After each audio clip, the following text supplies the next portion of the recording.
Well, it's the end of the year and it's time to recap this year in gaming with lists. I have 4 categories that I think will cover everything, so let's get to it.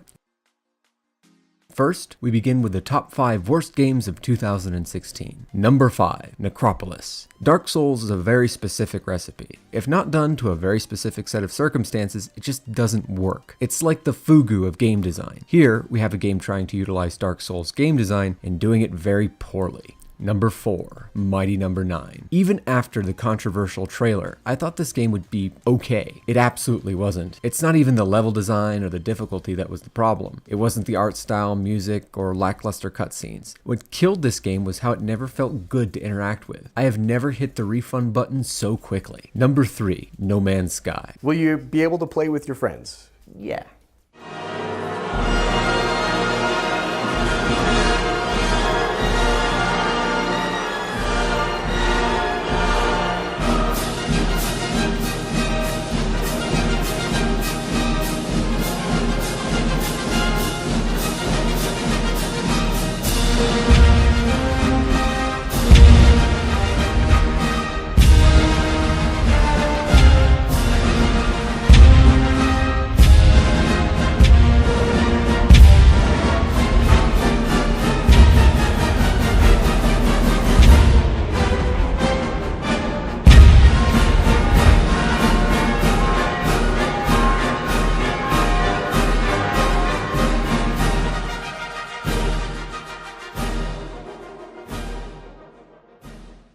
Okay, before I get into the next 2, I need to talk to you guys about something. The next 2 games aren't actually bad, yet they do 1 or 2 things that leave a really sour taste in my mouth. This sour taste eventually grew to hate, and that hurts more than if these games were just entirely garbage to begin with. So there's a very good chance that you'll enjoy these games, but I want to take this opportunity to explain why I don't. Number 2, Street Fighter V.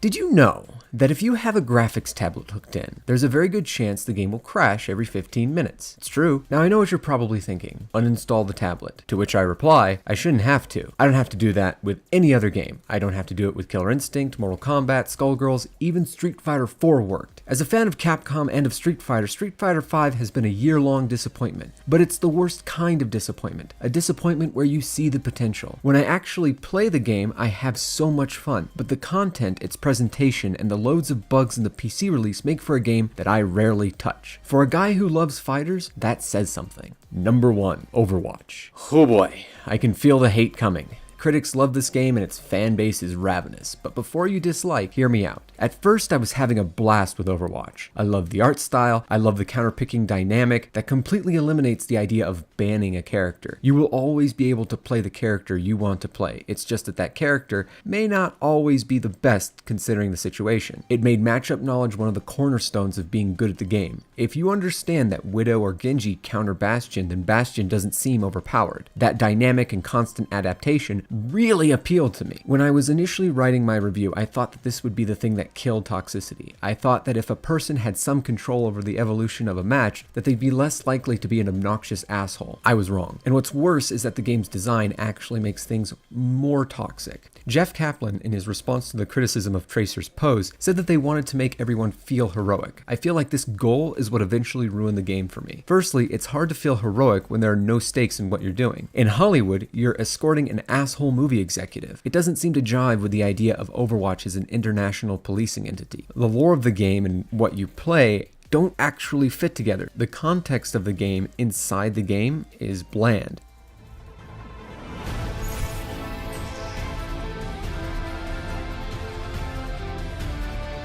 The dragon Double, triple kill. I'm on fire! The context of the game outside of the game is really interesting. Brother, but without him, I am lost. The stranger replied, "You have inflicted wounds upon yourself.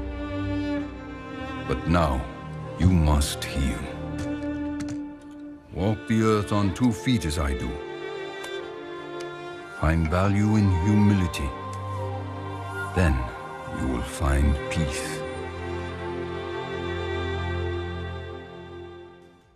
I Additionally, one of the main design elements is the play of the game. I think it was initially created to surprise a player, make them feel heroic for contributing to their team, even if they lost, but in practice it alters how people play. How often have you been in a game with a Mercy who withheld her res all in an attempt to get a play of the game? How often have you been playing as Mercy, resing and saving everyone, only to see the play of the game go to a Reaper that used Death Blossom? So you have a team game that encourages an individualist mindset that tries to make you feel heroic, but never gives you anything heroic to do. The more I played, the less I liked it, until finally I didn't play at all, and now I just don't want to play it. I'm happy just to read the comics and watch the shorts. That's where Overwatch is actually good. Top 10 games that I didn't play in 2016, but that I want to, organized in order of interest. Number 10, Battleborn. I want to play this in the I need to see this train wreck kind of way. Who knows, maybe it'll be good. I hear it's going free to play, and when it does, I'll be there. Number 9, Star Fox Zero. Also a I need to see this train wreck kind of game. If it's as bad as I think it is, Star Fox will become my central example for why frame rate doesn't matter as much as we think it does, considering that the first Star Fox is still great, but runs at like 9 frames a second. Who knows, I could be wrong. Star Fox Zero could be amazing. I'm open to that possibility. Number 8, Gears of War 4. I still need to play Gears of War 3. The shoddy construction of the Xbox 360 has kept me away from the series since 2, but thankfully the backwards compatibility of the Xbox One will make it certain that I eventually play both games. Number 7, Uncharted 4. I think the Uncharted series survives more on its performances than its gameplay. That gameplay has never really been compelling to me, and I think Tomb Raider does it better. Still, the hullabaloo around Uncharted 4 has me extremely curious, so I'll eventually give this a try. Number 6, Dead Rising 4. I know that they've taken out any real challenge from the game by eliminating the time element, and I think they eliminated the psychos too, but I just want to kill hordes of zombies as Frank West. What can I say? Number 5, Mirror's Edge Catalyst. Mirror's Edge is one of those games that I loved but never fully completed. I'm curious how Catalyst treats the free run mechanic and whether or not I'll actually be able to finish this game. Number 4, Hyper Light Drifter. Zelda meets Dark Souls? I'm a bit iffy because, as I said, Dark Souls is a very specific recipe, but this looks like it could be good. Number 3, I Am Setsuna, a square-based throwback to games like Chrono Trigger. What more could I ask for? Number 2, Titanfall 2. My experience with the original Titanfall almost mirrors my experience with Overwatch. It was a great game at first, but wore itself thin with its limitations. By adding a campaign and making much-needed adjustments to the Titans themselves, Respawn Entertainment guaranteed that I will eventually buy this game. Number 1, The Last Guardian. I've heard some pretty disheartening things about how this game feels to play. Even so, I want to see if this game will build meaningful connections between me and Trico. The potential of this game to be moving is something that I can't pass up on. Top 5 old releases that I finally played in 2016. Number 5, Mad Max. This game was definitely not worth full price. The combat feels a tad unresponsive, and the overall structure of the game allows you to reach your full potential long before you finish. Still, at a discount price, it's a passably fun mixture of Far Cry and Batman. Number 4, Transformers Devastation. My initial attitude to this game was, if I want to play Bayonetta, I'll play Bayonetta. There's also the fact that there isn't much variety to the narrative or the environments. All of this being said, this game's Saturday morning cartoon charm is overwhelming. It's not worth the original asking price, but if you manage to snag it for under 40, I'd say it's worth it. Number 3, Axiom Verge. I'm not the biggest fan of bullet hell games, and that's what this feels like sometimes. However, there's a lot of love put into its Metroidvania aesthetic. You can tell that whoever made this loves Metroid and wanted to contribute to the genre that it spawned. I regret not knowing about this before it was gifted to me because otherwise I'd have bought it myself. Number 2, Rise of the Tomb Raider. I genuinely think that as a game, Tomb Raider is far better than Uncharted. The only place in which Tomb Raider fails is with its protagonist. The creators take her too seriously. These issues aside, Rise of the Tomb Raider answers many of the issues that I had with the reboot and feels more like a Tomb Raider game than before. Funnily enough, the press seemed to criticize the fantastic and pulp nature of the narrative, and I'm like, bruh, that's what I'm here for. Number 1, Shantae and the Pirate's Curse. I wrote this series off for so long. I thought it was nothing more than fap fodder. It couldn't possibly be good. This game reminded me of what it felt like to play Super Metroid in the 90s, except it's more tongue-in-cheek and self-aware. It's absolutely astounding, and if you haven't given this a try,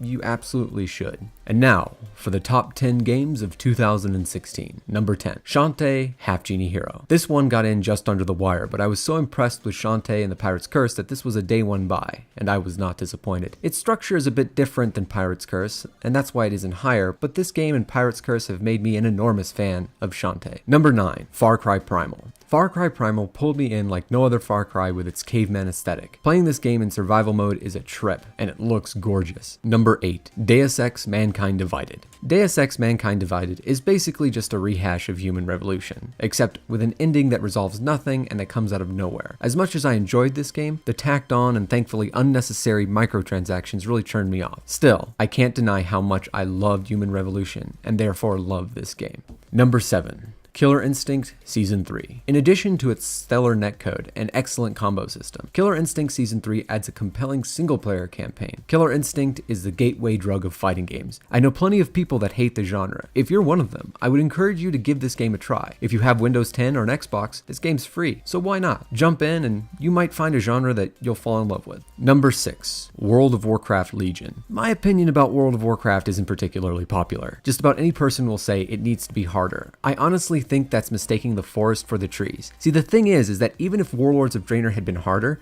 I, as a player, was entirely uninterested in facing those potential challenges. I love vanilla, and I love Burning Crusade. I raided primarily in Burning Crusade, but those raids weren't why I loved the game. It was because the world Blizzard had constructed was one I wanted to escape to. Legion refocuses on this, and it's far better for it. If you've always hated WoW, Legion probably won't change your mind. But if you, at any point, had any affection for the game, then now is the perfect time to come back. Number 5. Witcher 3 Blood and Wine. I can't believe that DLC was better than most full games this year, yet here we are. The new area is vast, the story is intriguing, and there are some really appreciated throwbacks. Blood and Wine cements Witcher 3 as one of the greatest games ever made. Number 4. Dark Souls 3. Of all the games I've played this year, I put the most hours into Dark Souls 3. I love its dark fantasy aesthetic, and while I question some of the combat design decisions, Dark Souls 3 is more of a sequel to Dark Souls than Dark Souls 2. It feels distinct, but also complementary. This is one of those games that will frustrate you and reward you in equal measure, and it's all completely worth it. Now we are at the final 3. This was probably the toughest part of the list to organize. Each one is worthy of Game of the Year in its own right, but I'm pretty happy with how things hashed out. So here we go.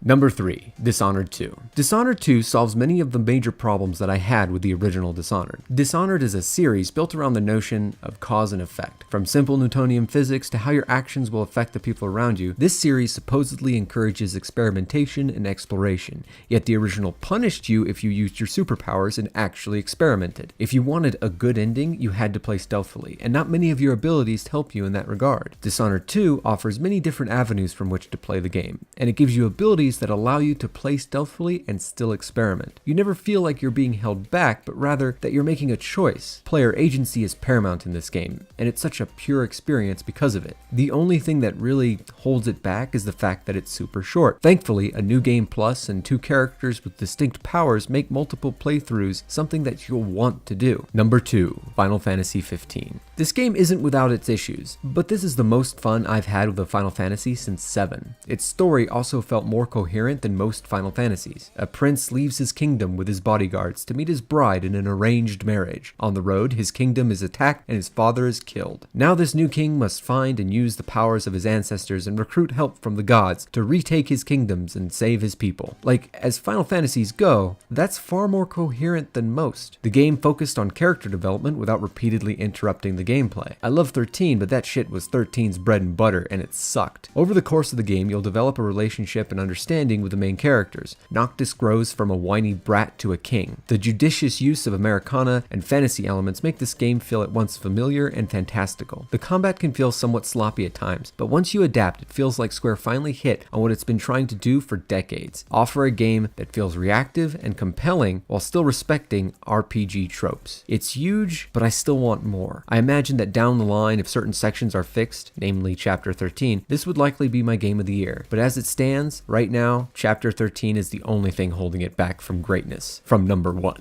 Speaking of which, number 1, Doom. It's perfect. I cannot think of a single flaw in Doom. If you don't like this game, then it's because you don't like first-person shooters. And if there was ever a game that could convince you to change your mind about that, it's this one. The music is perfect. The writing is perfect. Yeah, there's writing. The game design is perfect. The encounter design is perfect. I cannot think of one thing about this that I would change. This is a game that knows what it is, sets out to do something, and accomplishes that goal. Look, I love games that communicate feeling and emotion as much as the next critic, but there is still value in feeling powerful and strong, and in game design that just feels good to play. Because of how adeptly this game establishes this, Doom is a definite 10 out of 10, and the best game of the year.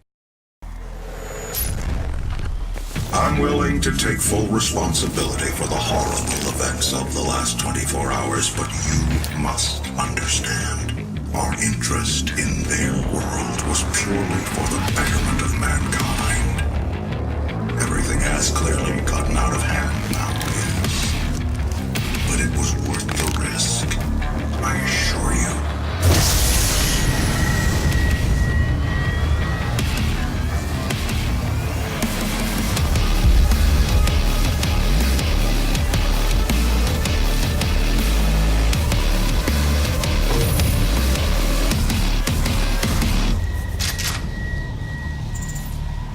And that's my list for 2016. Here's to 2017. Hopefully it will be a better year for all of us. Cheers, everyone.